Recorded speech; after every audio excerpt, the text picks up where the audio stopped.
Yumuko muna tayo mga kapatid at tayo po'y manalangin. Praise God. Narinig po ba ako? Okay, clear po ba yung boses ko? Sure? Okay, sige, manalangin na po tayo. Praise the Lord. Hallelujah, O Lord Jesus, makapangyarihan namin na Diyos. Maraming salamat, Lord God, nabasa namin ang iyong mga salita sa book of um,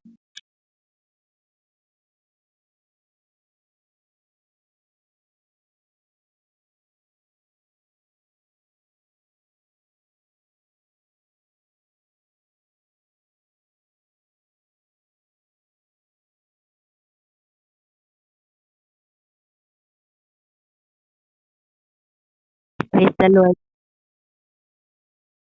Praise God. Hallelujah. Okay lang po. Okay na po ba? Praise the Lord. Hallelujah. Okay, praise God. Manalangin po tayo mga kapatid. Hallelujah. Hallelujah. Praise the Lord. Hallelujah. O Lord Jesus.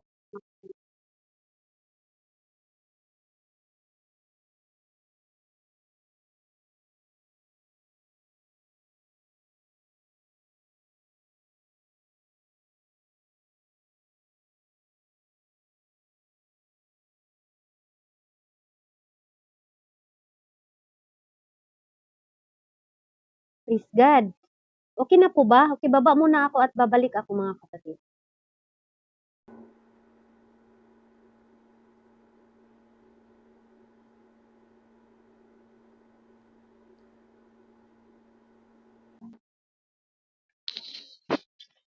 Okay?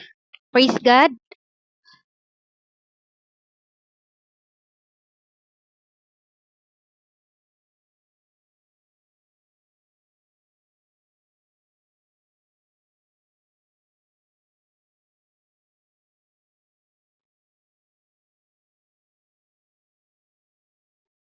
Okay? Okay na po ba mga kapatid? Praise the Lord. To God be all the glory. Ayan, pasensya na po. Baka meron mag-exhort dyan mga kapatid. Ibigay po natin. Ayan. Sino po yung gustong mag-exhort? Praise God. Kung wala, sige, tuloy po tayo mga kapatid. Praise the Lord. O, sige, salamat po sa pagkakataon. Hallelujah, kalooban ng Panginoon po. Okay. Praise God mga kapatid. Ang book po of Matthew, doon po tayo nagkuha ng verse. 20 minutes lang naman po. Okay. Praise God. Hallelujah. Nabasa na po natin no, sa Matthew chapter 20 verse 28. Praise God. Ang sabi doon, gayon din naman ang anak ng tao ay hindi naparito upang paglingkuran, kundi upang mangaglingkod at ibigay ang kanyang buhay na pangtubos sa marami. Praise the Lord. Hallelujah. Hallelujah. Tayo po'y manalangin mga kapatid. Hallelujah. O Lord Jesus, makapangyarihan namin na Diyos. Maraming salamat Lord God sa oras na ito na muli Panginoon ay pagbulay-bulayan po namin ang iyong mga salita.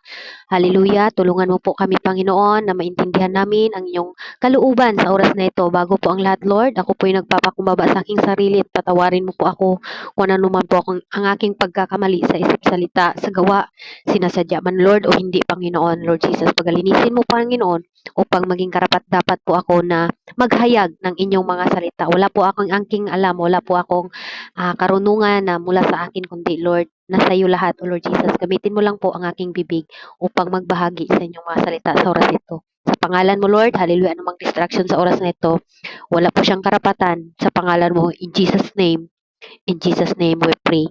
Amen. Praise God, hallelujah. Sa Matthew po tayo nagkuha ng verse mga kapatid, no? Hallelujah. Ang tema po natin, ang tapat na paglilingkod sa Diyos. Praise God. Ang tapat na paglilingkod sa Diyos mga kapatid, amen. Sa mundong ito, maraming mga naglilingkod upang makamit ang kanilang mga layunin. Amen. Tayo na, isa na tayo dito mga kapatid, no? Naglilingkod tayo para po sa kabutihan o para po mapupurihan natin ang ating Panginoon at mapasalamatan natin sa lahat ng binigay niya sa atin. Praise God. Hallelujah. Kaya ito po ang ating ginagawa. Hallelujah. Kailangan tapat po at salamat sa Panginoon dahil ang prayer meeting po, mga tapat po tayo dito. Amen? Ang tapat na paglilingkod sa Diyos. Ang topic po natin, ang tapat na paglilingkod sa Diyos. Praise God. Ang tunay na paglilingkod ay nagbumula sa puso, mga kapatid. Handang maglingkod para sa Diyos at sa iba. Praise Praise the Lord. Okay. Okay. Yun po mga kapatid, no? Ang tao po o ang tunay na paglilingkod sa Diyos ay nagmumula sa puso at handang maglingkod para sa ating Diyos. Okay? Praise God. Hallelujah. Kaya sa mundong ito, praise the Lord. Marami pong naglilingkod mga kapatid. Pero ngunit, ang tunay na paglilingkod ay hindi tungkol sa atin, kundi tungkol sa pagbibigay ng sarili natin sa ating Panginoon at para din sa iba. Yan. Kaya salamat po no na marami pong mga tao ngayon nga nilaan nila yung mga time nila for prayer as o yung pinapanalangin nila yung ibang tao. Yan po ay naglilingkod po tayo mga kapatid. I believe na tayo po ay nanalangin. Lord, na ito po sila Panginoon, magkabalikan. Ito po yung problema nila Panginoon. Ito po yung paglilingkod natin mga kapatid. Dahil ang key verse po natin, ang sabi dito, gayon din naman ang anak ng tao ay hindi naparito upang paglingkuran, kundi upang maglingkod at ibigay ang kanyang buhay na pangtubos sa marami. Praise God. Kaya po mga kapatid, ito po yung ginagawa natin, naglilingkod po tayo sa ating Diyos. Tayo po'y tapat na paglingkuran natin ang Panginoon. Kaya nasayahan po ang Panginoon sa ating mga ginagawa. Praise God. Sabi nga doon mga kapatid, hallelujah, number 1, pagsisimula ng paglilingkod. Ano po daw? Letter A, pananampalataya sa Diyos. Amen? Ang number 1 po mga kapatid na meron po tayong pananampalataya sa ating Panginoon habang tayo ay naglilingkod, naniniwala tayo. Praise God. Kaya salamat po sa ating Panginoon. No? Kasi tayo po dito ay naniniwala po tayo na hallelujah, ito pong ginagawa natin ay nalulugod po ang Panginoon. Amen po ba mga kapatid? Praise God. Kahit busy tayo. Kaya sabi dito mga kapatid na letter A, pananampalataya sa Diyos. Kailangan, paano po daw magsimula ang paglilingkod? Kailangan, hallelujah, sa puso. At letter A, pananampalataya sa Diyos. Hebreo chapter 11 verse 6, ang sabi doon, at kung walang pananampalataya, ay hindi maaaring maging kalugod-lugod sa Kanya sapagkat ang lumapit sa Diyos ay dapat sumasampalataya na may Diyos at siya ang nagtagabigay ganti sa mga kanya'y nagsisihanap. Praise God. Kaya praise the Lord sa ating lahat dito. At alam ko pong naghahanap po tayo sa ating Panginoon dahil tayo po ay may pananampalataya. Ito po daw ang pagsimula mga kapatid, no?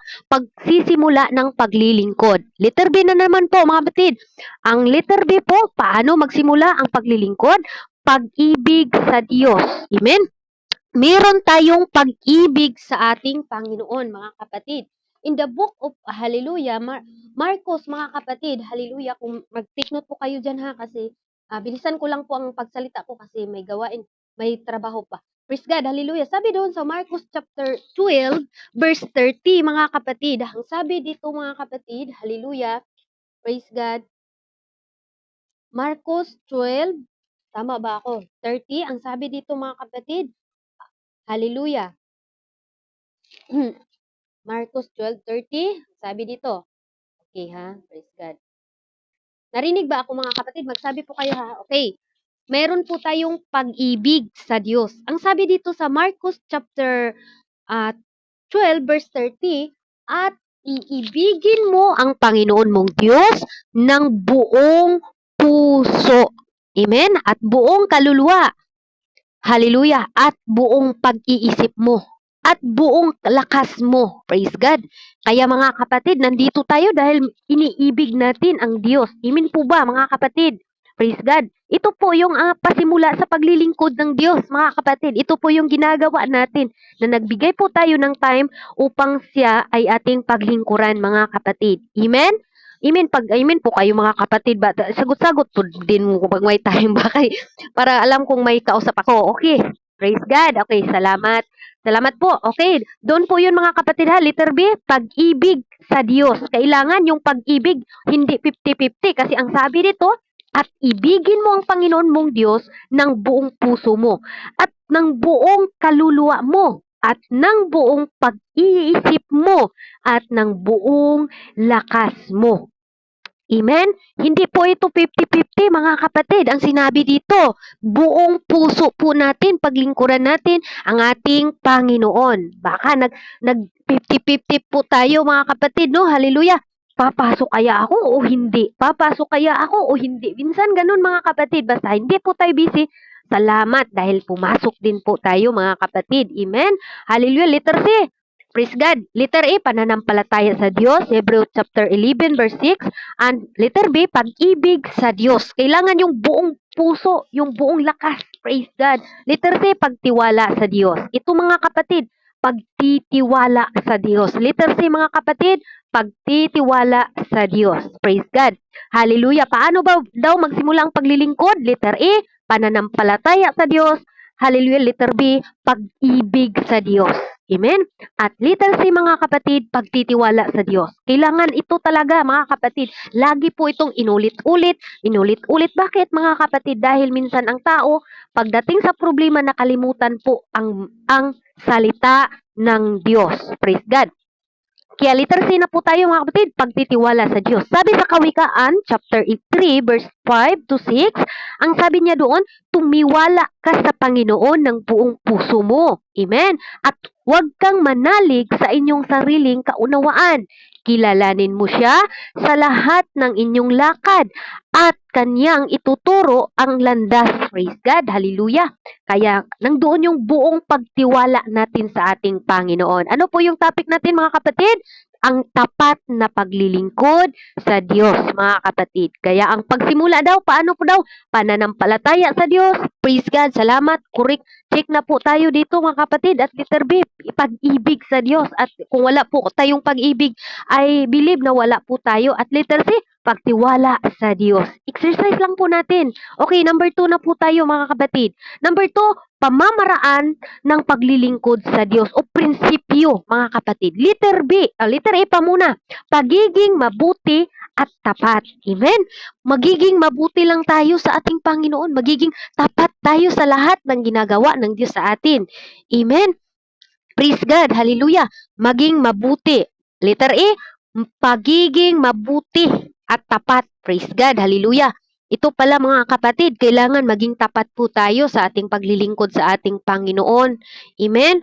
Marami kasing naglilingkod mga kapatid na hindi tapat. Amen? Pero salamat po tayo kasi tayo po dito ngayon ay tapat mga kapatid. Na binigay natin yung time natin upang paglingkuran ang Diyos. Praise God. Kaya number 2, pamaraan. Ano po daw yung pamaraan? Meron po tayong EBC mga kapatid ha. Pamaraan ng paglilingkod sa Diyos o prinsipyo, pagiging mabuti at tapat. Hallelujah. Basahin po natin mga kapatid ang Luke chapter 16 verse 10. Ang sabi dito, ang pagtatapat sa kakaunti ay mapagtapat din naman sa marami. At ang di matuwid sa kakaunti ay di rin naman matuwid sa marami. Praise God. Hallelujah. Amen. Nasa atin po mga kapatid. Ikaw lang din po at ako ang makasagot sa kung tayo po ba hallelujah, tapat pa, po ba tayo sa kaunti o hallelujah, tapat din po tayo sa marami. Praise God. Kaya kung napagkatiwalaan tayo, di ba, sa ating mga amo, kailangan talaga, hallelujah, tapat tayo sa ating amo. Ganon din po sa ating Panginoon, lalo na sa ating mga tithes. Mga kapatid, ibigay natin. Amen? Praise God, maging tapat tayo. Gusto natin na magpaglingkuran, masayahan ang Panginoon sa atin, mga kapatid, pag tayo po ay tapat. Amen? Letter B po, pagtitiyaga at pagpakumbaba. Amen? Pagtitiyaga mga kapatid. Importante din po pala yung pagtitiyaga at pagpapakumbaba habang tayo ay naglilingkod sa ating Panginoon mga kapatid. Amen? Hallelujah. Praise God. Hallelujah. Letter B na po tayo mga kapatid. May pagtiyaga at pagpakumbaba mga kapatid. Hallelujah. Okay, open your Bible mga kapatid. Book of Timothy. Praise God. 2 Timothy chapter 2 verse 24. Ang sabi dito, at ang alipin ng Panginoon ay hindi nararapat na makipagtalo. Amen. Kundi maamo sa lahat at sapat na makapagturo at matiisin. Praise God. Hallelujah. Maniwala man sila o hindi mga kapatid, at least tinuro natin ang tama. Amen? Praise God. Hindi na natin kailangan makipagtalo. Amen? Ano po daw ang pamaraan sa paglilingkod? Pagtitiyaga, pagpakumbaba mga kapatid. Sabi ni Apostol Paul sa 2 Timothy chapter 2 verse 24 mga kapatid, at ang alipin ng Panginoon ay hindi nararapat na makipagtalo. Amen? Maraming mga tao ngayon makipagtalo, wag na natin yan. At least alam natin yung katotohanan. Kaya nga magbabasa tayo lagi ng Biblia eh.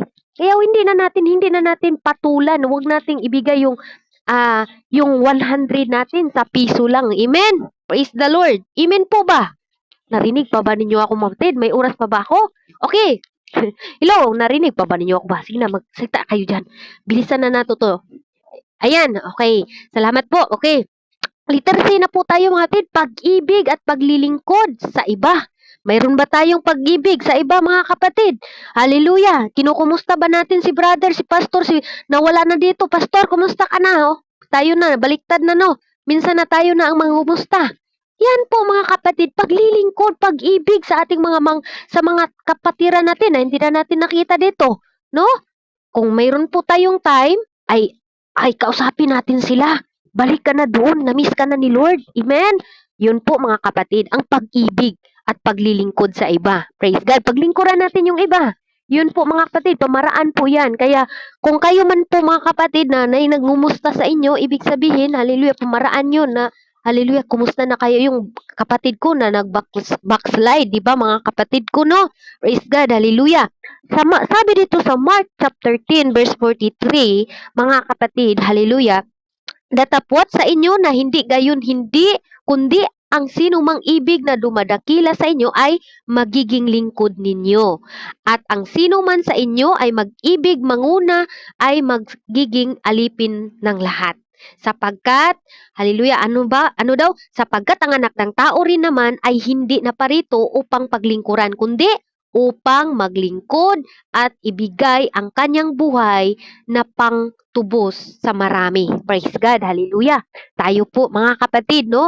Hallelujah, ang Panginoon po, ano pong ginagawa ng Panginoon? Pinaglingkuran niya para itubusin tayo sa ating kasalanan, mga kapatid, kung mga minamahal. Kaya po, praise God, yan po ang ginagawa ng ating Panginoon dito. Pinaglingkuran po niya. Hallelujah, no? Siya po ang nagfeed o binayaran po tayo mga kapatid. Amen? Binayaran po tayo sa ating Panginoon. Kaya nararapat mga kapatid na atin din po siyang paglingkuran. Praise God. Hallelujah. Okay, number 3 na po mga kapatid. Yung number 2, pamaraan.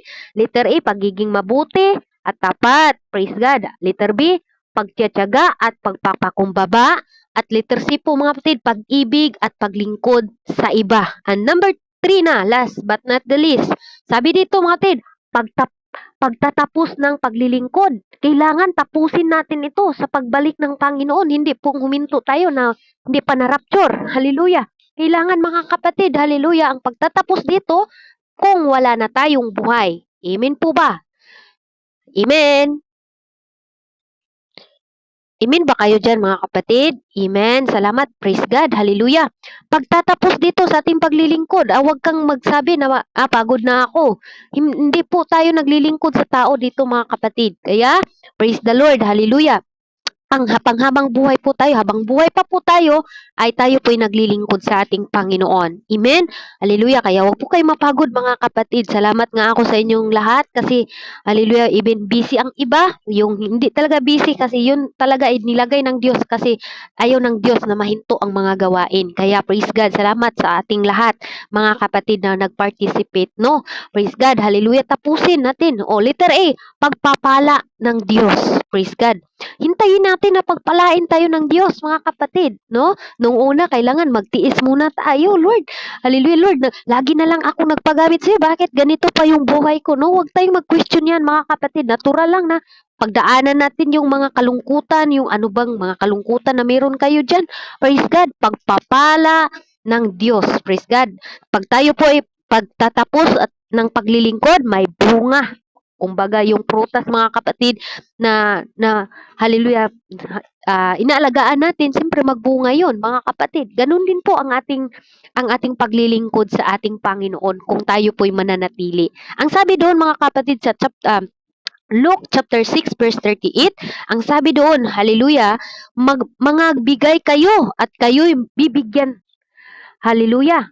Takal na mabuti, pikpik, liglig at umaapaw ay ibibigay nila sa inyong kandungan.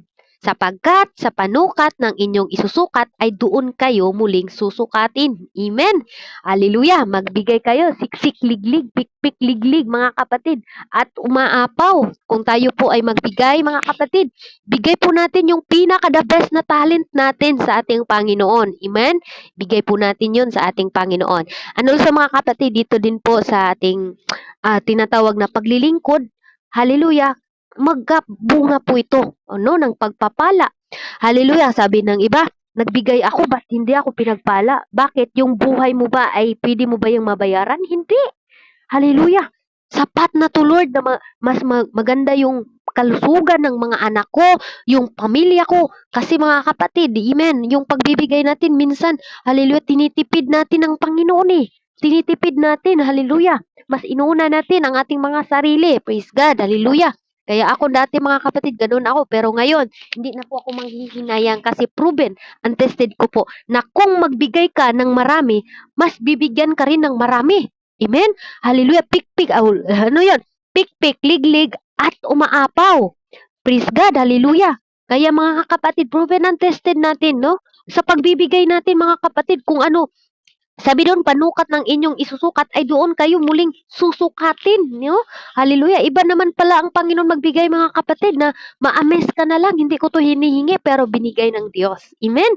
Ganun po ang ating Panginoon. Letter B po mga kapatid, panghabang buhay kasama ang Diyos. Amen?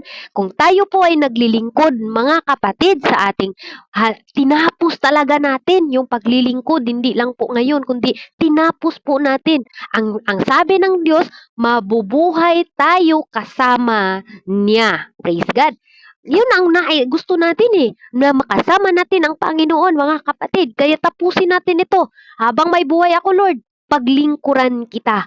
Habang makahinga pa ako, Lord, paglingkuran ta ka. Amen? Saka pa ba tayo maglingkod, mga kapatid, pag may mga part na sa atin na wala, no? Yung iba mga kapatid, saka pa sila tumawag na may Panginoon nung nasa hospital na sila. Kaya sa atin mga kapatid, napakalakas pa natin. Hallelujah, yung paglilingkod natin, magiging tapat tayo sa ating Panginoon. Amen? Hallelujah. Kasi maging tapat tayo mga kapatid, ang Panginoon tapat din siya mga kapatid. Minsan kahit hindi tayo tapat, pero ang Panginoon mananatili pa ring tapat. Amen? Amen pa ba? Praise God. Hallelujah. Okay, letter B po mga kapatid. Hallelujah. Panghabang buhay kasama ang Diyos. Praise God. Panghabang buhay. Ito yung gusto natin mga kapatid, no? Hallelujah. Sabi doon sa Juan chapter 12 verse 26, ang sabi, kung ang sino mang tao'y naglilingkod sa akin, ay sumunod sa akin. Amen. At kung saan ako naruroon, ay dudoon naman duroon ang naglilingkod o lingkod ko. Kung ang sino mang tao'y maglingkod sa akin, ay siya'y pararangalan ng Diyos. Praise God. Hallelujah. Palakpakan natin ang Panginoon mga kapatid. Amen. Hallelujah. Kung saan ang Diyos, nang doon din po tayo. Kaya ito pong ating nais na gusto natin eh. Ayun na natin na gusto talaga natin na peaceful na life mga kapatid. Yun po ang nais natin. Hallelujah. Ang sabi dito mga kapatid, kung ang sino mang taong naglilingkod sa akin ay sumusunod sa akin. Mayroon siyang mga kapatid, sumusunod tayo sa Panginoon. Pero kung hindi tayo sumusunod, ibig sabihin, hindi tayo sa Panginoon. Kaya ito pong ginagawa natin, sinusunod po natin ang Panginoon. Kaya sabi niya doon, kung saan ako naroon, ay doon naman duroon ang lingkod ko. Ibig sabihin, kung anong ginagawa ng Diyos dito mga kapatid, gawin din po natin. Ano po daw yun? Pagpakumbaba, sapat na. No, pagtiyaga mga kapatid, amen? Praise God, kaya itong ginagawa natin, nagtiyaga tayo dito eh. Nagtiyaga tayo kahit yung iba, nais na gusto nang matulog. Praise God, pero hallelujah, dahil nais natin, nagawin natin ang paglilingkod sa Diyos mga kapatid. Ang topic nga natin, tapat na paglilingkod sa Diyos. Amen? Tapat tayo kahit mga kapatid, ano nang nangyayari sa mundo? Naging tapat pa rin tayo. Dahil nais natin, mga kapatid, na makasama natin ang Panginoon, mga kapatid. Kaya sabi nga sa John chapter 14 verse 1, huwag kayong magugulumihan ang inyong puso. Magsisampalataya kayo sa akin. Hallelujah sa Diyos. Magsisampalataya naman kayo sa akin.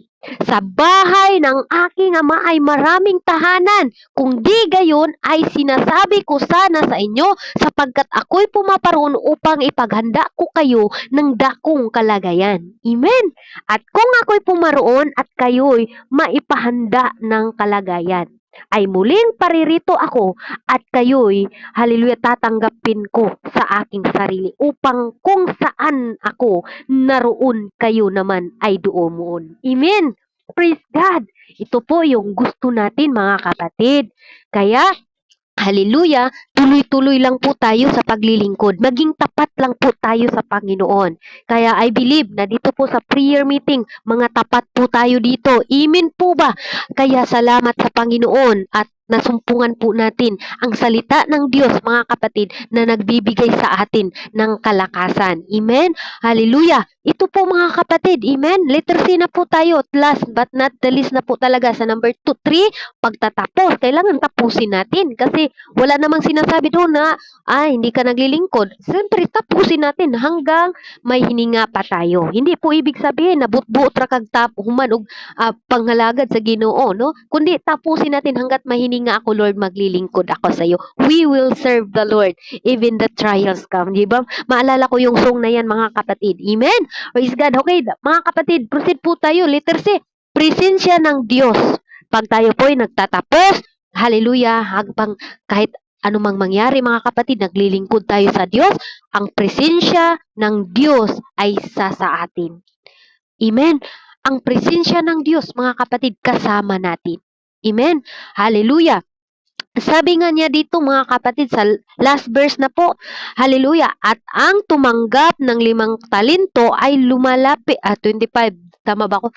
Okay, 25 to verse 21. Ang sabi dito, sinabi sa kanya ng kanyang Panginoon, mabuting gawa, mabuti at tapat na alipin. Nagtapat ka sa mga kaunting bagay o kakaunting bagay, pamamahalain kita ng maraming bagay. Pumasok ka sa kagalakan ng Panginoon. Praise the Lord. Hallelujah. Pumasok tayo sa presensya ng ating Panginoon, mga kapatid. Amen. Hallelujah. Ulitin ko po, mga kapatid, number 1, ano po daw yung ating topic, mga kapatid? Ang tapat na paglilingkod sa Diyos. Amen? Ang Diyos, mga kapatid, ang tunay na paglilingkod sa Diyos ay nagbumula sa puso. Amen? Handang maglingkod para sa Diyos at sa iba. Handang manalangin, bahala na tong yung pagluhod ko, Lord, bahala na yung pag-iyak ko, Panginoon. Hallelujah. Yung mata ko naging chinita na, Lord. Okay lang to, Lord. Bahala na to, Lord. Basta ipanalangin ko yung mga kapatiran ko, yung mga backslider. Wala tayong problema dyan. Kasi nasa puso natin na, Lord, iligtas mo din po ang kapatid kong ito. Amen? Kaya wag po tayong mapagod gumawa ng mabuti sa ating paglilingkod sa ating Panginoon. Ang paglilingkod sa Diyos ay hindi lamang isang gawain, mga kapatid. Amen? Kundi isang buhay na katuon sa pagmamahal ng Diyos at sa paglilingkod natin sa ating mga kapatiran. Sa pag-share natin ng link, ito po'y paglilingkod mula sa ating puso, mga kapatid. Kaya kung tayo ay handang maglingkod para sa Diyos at sa iba, ay magkaroon tayo ng tunay na kagalakan at kahulugan sa buhay. To God be all the glory, mga kapatid. At dito lang po tayo nagtatapos. Pasensya na po sa mga kunting mga minuto kung ako po'y nakalagpas, mga kapatid. At tayo po'y manalangin na. Hallelujah, hallelujah. Hallelujah, praise the Lord. Dalay ko, simbahon ka nga Diyos. Maraming salamat, Panginoon, sa oras na ito na kami po, Panginoon, muli ay nakarinig ng inyong mga salita, Lord Jesus, na nagsasabi, Panginoon, ang tapat na paglilingkod sa iyo. Lord Jesus, tulungan mo po kami na maging tapat po kami sa kakaunti. Hallelujah, para ma-receive po namin, Panginoon, kung ano po ang karapat-dapat sa amin. Lord, maraming salamat sa lahat ng ginagamit mo dito sa prayer meeting. Patuloy mo po kaming gabayan, pangunahan sa inyong presensya, O Lord God. Maraming salamat sa lakas at sa lahat ng nakikinig, O Lord Lord God, na hindi po ito nakawin ni numan o nakawin sa mga kaaway, O Lord God. Maraming salamat, Lord. Pagpalain mo ang bawat isa. Hallelujah. Sa aming paghiwalay, Lord. Dala namin ang kagalakan, katagumpayan na nagmumula lamang sa iyo. Hallelujah. Maraming salamat, Lord. Sa iyo ang mataas na papuri. In Jesus' name we pray.